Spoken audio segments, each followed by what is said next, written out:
इसलिए अपने अर्चावतार को जितना हो सके, अपने नन्हे से गोपाल जी या जो भी आपके घर में अर्चावतार के रूप में विराज रहे हैं, उनकी खूब सेवा करो, वे आपकी सेवा से निरंतर प्रसन्न रहें, ये भाव रखो। वे सत्य स्वरूप हैं, उनका अर्चक बदल सकता है लेकिन वे कभी नहीं बदलेंगे, वे निरंतर सत्य रहेंगे। दूसरी बात, चैतन्य हैं वे। हमारे शास्त्रों में वैष्णवों के लिए 2 अपराध बताए गए, भगवान से विमुख होने के 2 अपराध। और वो 2 अपराध कौन से हैं? पहला अपराध तो यह है कि अपने घर में विराज रहे ठाकुर जी में अर्चावतार में मूर्ति भाव रखना, ये सबसे पहला अपराध है।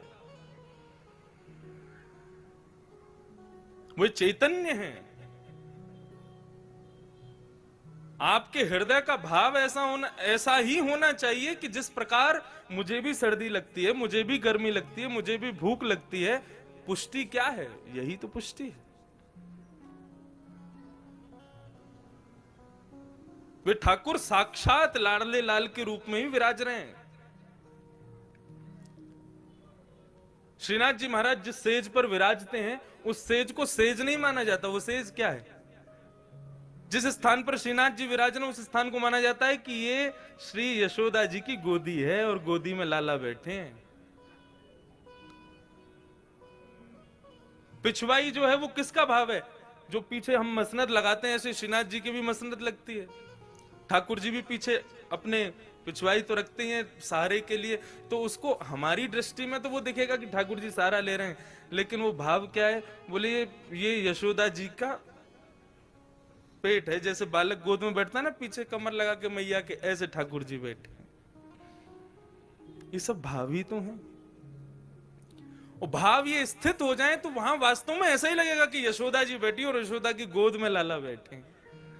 लेकिन भाव नहीं हो तो बस ये लगेगा कि अब ऊपर भुजा करके और ठाकुर जी ऐसे बस श्रीनाथ जी के रूप में बैठे हैं।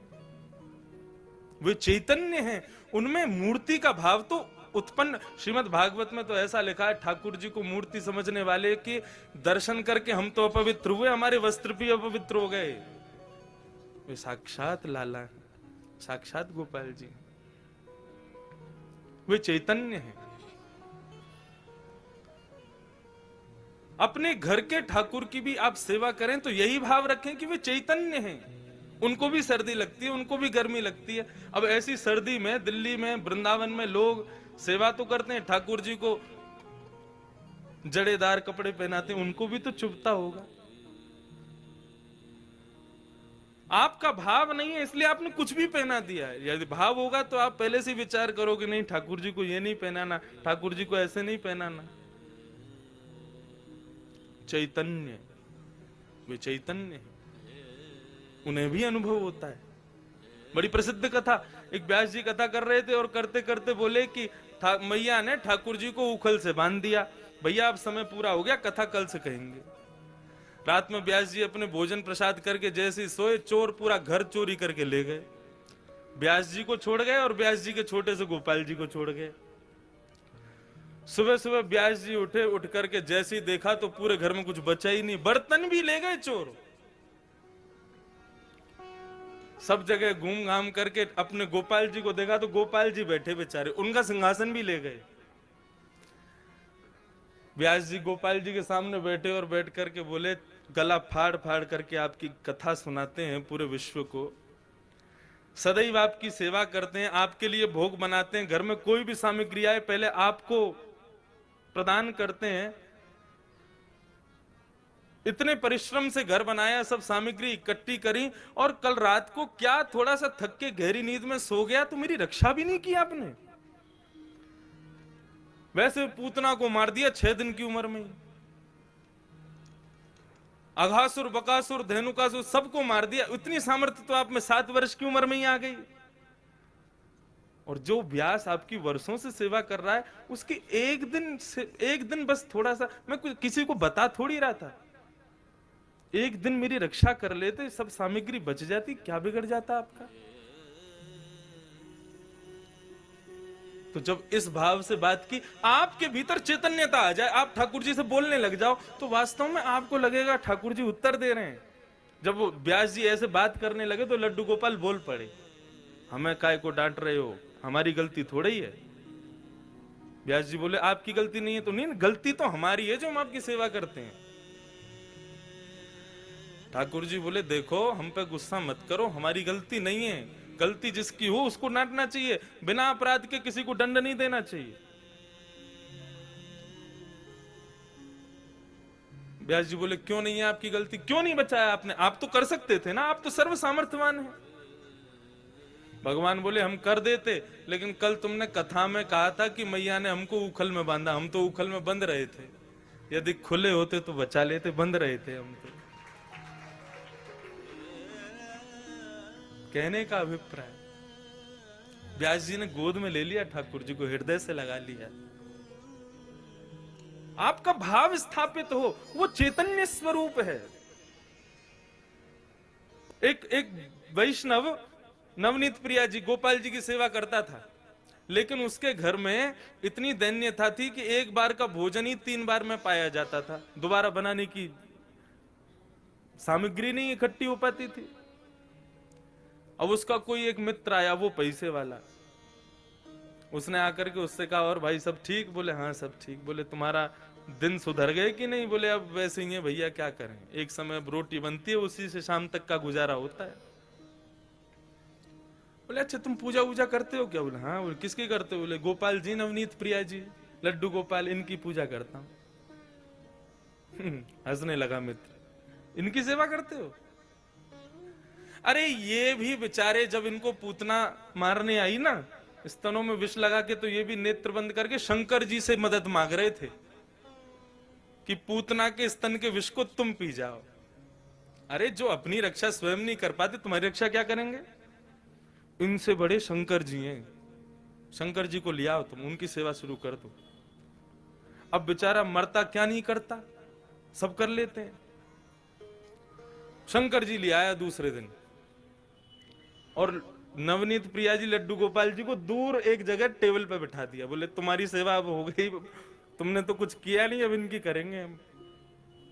अब शंकर जी की पूजा उसने शुरू कर दी, खूब रुद्राष्टाध्यायी से अभिषेक आदि सब करने के बाद में अगरबत्ती जला करके और त्रिपुंड लगा लिया। पहले तो उर्दपुंड लगा रहा था, अब त्रिपुंड लगा करके ओम नमः शिवाय जप करने लगा। अब जैसे ही आंख खोल के देखा तो जो उसने अगरबत्ती जलाई थी उसका धुआं उड़ करके गोपाल जी के पास जा रहा था। अब वो धुआं है, वो तो कहीं भी जा सकता है। अब जैसे ही गोपाल जी के चारों तरफ उसने धुआं देखा तो ठाकुर जी के पास जाके क्या बोलता है, इतने वर्षों से सेवा कर रहा था, तब तो मेरी नहीं सुनी, आज दूसरे किसी को ले आया तो चिढ़ के मारे उसकी अगरबत्ती भी खुद ही सूंघ रहे हो।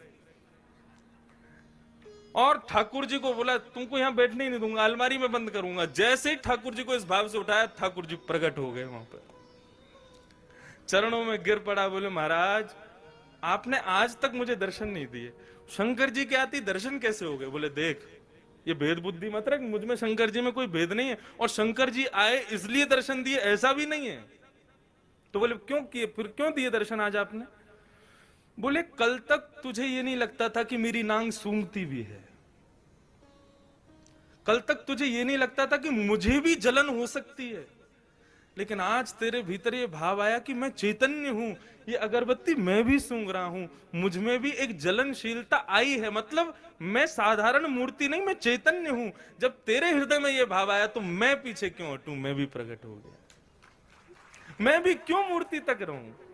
जब तू ही मुझे इतना ऊपर पहुंचा चुका है तो मैं भी प्रकट हो गया। तो ठाकुर जी का दूसरा स्वरूप भागवत कहती है चैतन्य, उनमें सदैव वही भाव रखो, ये चैतन्य है। एक बार को मंदिर में विराज रहे ठाकुर में हमारी चैतन्यता का भाव रहता है कि नहीं ये ठाकुर जी हैं, इनके सामने बेल्ट नहीं पहननी, इनके सामने जींस नहीं पहननी, इनके सामने ऐसे नहीं जाना। लेकिन अपने घर के ठाकुर के सामने भी हम लोगों के अंदर चैतन्यता का भाव तो रहता नहीं। 2 दिन के लिए उदयपुर में महाराज किसी का ब्याह हो रहा है हमारे परिवार में, और 2 दिन के लिए जाना है पूरे घर को। 80-80 हजार रुपए के सबने कपड़े बनवाए अपने। सब लोग जाएंगे ठाकुर जी के आगे मिश्री रख जाएंगे, बोले हम तो जा रहे हैं उदयपुर, वहीं ब्याह में रहेंगे, थोड़ा आनंद करेंगे, आप मिश्री का भोग लगाओ। तुम रह लोगे 2 दिन मिश्री पे? नहीं रह सकते। सब लोग इधर देखो, सावधानी से एक बात बता रहा हूं मैं, इस बात को समझ लेना। ये 24 अवतार तो ठाकुर जी के हैं ही हैं, ये 25वां अवतार जो अर्चा अवतार है, ये ठाकुर जी ने क्यों धारण किया? हमारे घर में ठाकुर जी अपनी सेवा कराने के लिए क्यों पधारे?